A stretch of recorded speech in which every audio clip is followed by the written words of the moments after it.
Merhaba dostlar, ben Ozan. 2025'te kullanmak serisine iPhone XS Max'e başlıyoruz. Açıkçası eski iPhone'lar içinde fiyat performans yönünde düşündüğümde en mantıklı iPhone kesinlikle XS Max ve aradan geçen neredeyse 7 yıla rağmen hala günümüz telefonlarını aratmayacak, bazı noktalarda fiyatını oranla öne geçtiği yerlerde var. Neden böyle diyorum? Başından sonuna kadar izlerseniz anlayacaksınız. Şimdi ilk olarak fiyatlarla başlayalım. XS Max'i şu anda yenilenmiş tarafta 64 GB'ını 13-14 bin bandında, 256 GB'lık modelde 15.000 bandında rahatlıkla bulabiliyoruz. İkinci el tarafında da tamir görüp görmemesine, cihazın kozmetik durumuna oranla 10.000'den başlayıp 15.000'e kadar çıkıyor. Evet, neredeyse 7 yıllık bir cihaz. Bu fiyatları hak ediyor mu? Son bölümde konuşacağız. Fiyatlara geçmeden bu serinin devamı tamamen size bağlı. Eğer video beğenilirse ben de devamı için gerekli motivasyonu almış olurum. Yani serinin devamı size bağlı. Tasarımsal açıdan ciddi manada premium bir cihazla karşılaştığımızı söyleyebilirim.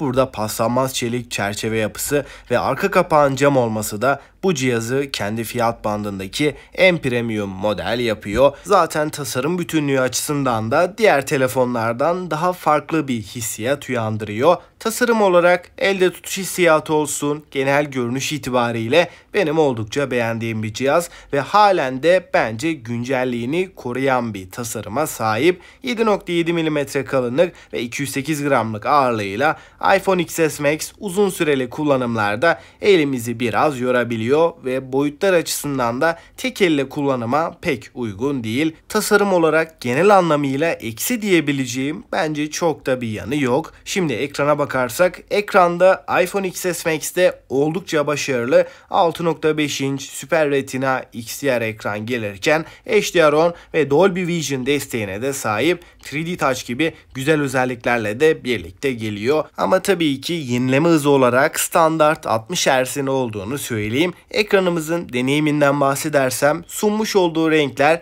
gerçeğe çok yakın ve kontrast oranı açısından da çok iyi bir denge kurulmuş durumda. Bu ekranda özellikle canlı grafiklere sahip oyunlar oynadığınızda veya bir şeyler izlediğiniz zaman gayet güzel bir deneyimle karşılaştığımızı rahatlıkla söyleyebilirim. Bir amiral gemisinden ne bekleyebiliyorsak iPhone XS Max bize onu çok rahatlıkla hissettiriyor. Parlaklık olarak da 625 nit maksimum parlaklıkla güneşin altında çoğu durumda yeterli diyebilirim. Yonga setine geldiğimiz zaman Apple'ın yapay zeka destekli ikinci işlemcisini yani A12 Bionic bizlerle beraber 7 nanometre bu işlemcimize 4 GB'lık RAM eşlik ediyor. Performans olarak çok net bir şekilde halen günümüzün güncel amiral gemileriyle de yarışabilecek seviyede. Menüde vermiş olduğu deneyim, bunun yanında çoklu uygulamalar arasında geçerken genel bir kullanım dışında oyun odaklı olarak da PUBG'de 60 FPS'i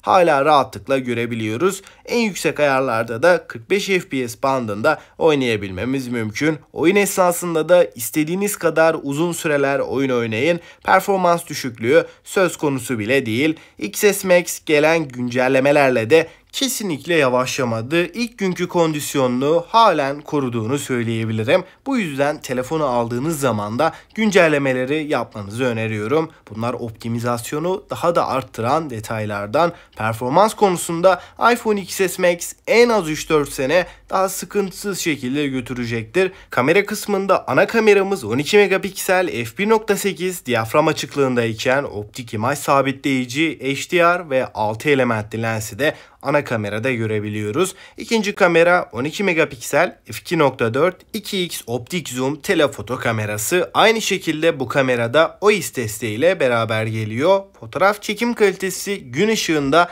gayet tatmin edici diyebilirim. Fotoğrafların detayları oldukça keskin bir şekilde önümüze çıkarken fotoğraflardaki renkler, fotoğrafların açısı ve genel toplama baktığımızda gayet iyi bir performans alabiliyoruz. Videolar kısmında da 4K 60 FPS'e kadar video çekim imkanını bize çok rahatlıkla sunuyor. Videoda titreşimler ciddi manada minimum seviyede. Stabilizasyon gerçekten başarılı. Video performansı olarak bu telefonda rahatlıkla içerik üretebilirsiniz. Ön kamera kamerada 7 megapiksel ve f2.2 diyaframla Full HD 60 FPS çekimler yapabiliyor. Kamera deneyimi olarak XR'dan çok daha iyi bir performans alabiliyoruz. Batarya tarafında 3174 mAh'lik batarya 15 Watt hızlı şarjla beraber geliyor. Kablosuz şarj desteğinin de olduğunu söyleyeyim. 30 dakikada %50 oranında hızlı bir şekilde şarj edebiliyoruz. Batarya performansı olarak da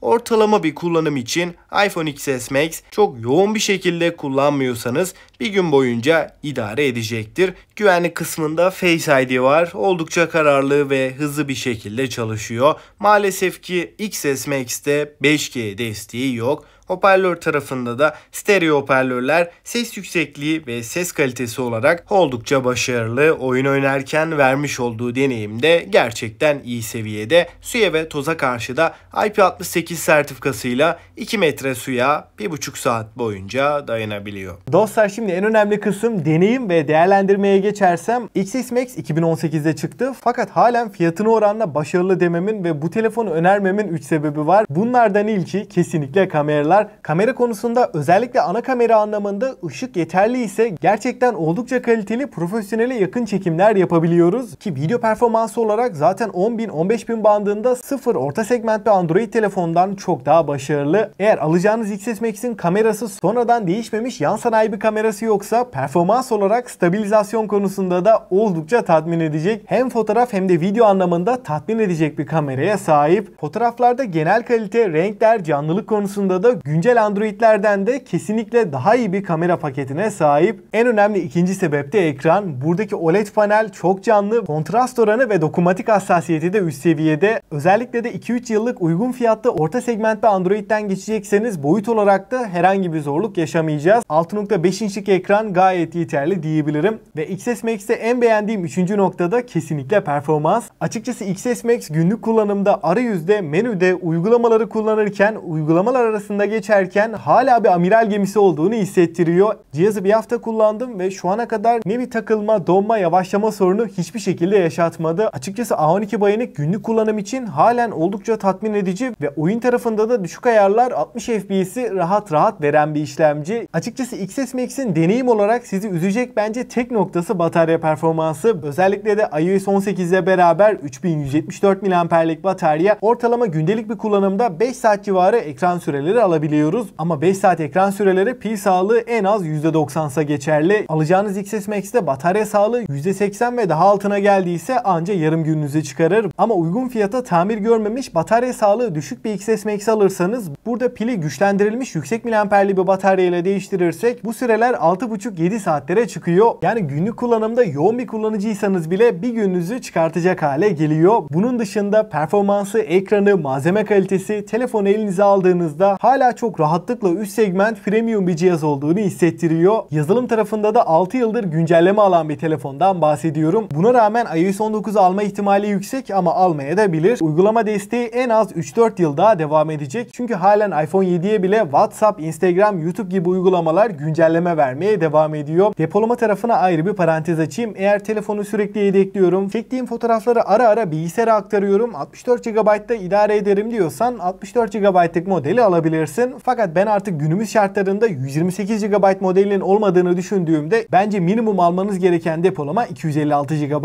Bu noktada da hem yenilenmiş hem de ikinci el tarafında fiyat 15.000'e çıkıyor. Bence artık kesinlikle 2025'te 256 GB almak gerekiyor. Dostlar, XS Max'e kamera, performans, ekran kalitesi, genel deneyimiyle 2025'te bir not verecek olursam benden 8 puanı aldı. Peki sizce XS Max 2025'te alınır mı? Görüşlerinizi mutlaka bekliyorum ve bu telefonu yenilenmiş olarak alabileceğiniz güvenilir satın alma linkleri de açıklama ve yorumlarda var. Oradan güncel fiyatlara da bakabilirsin. Bu serinin devamı için de alt taraftan beğenip abone olmayı unutma ve serinin devamı sizce hangi telefon için gelsin onu da mutlaka yorumlarda bekliyorum. Aklına takılan bir soru olursa da yine yorumlarda buluşalım. Ben Ozan. Sonraki videoya kadar kendinize çok iyi bakın. Hoşça kalın.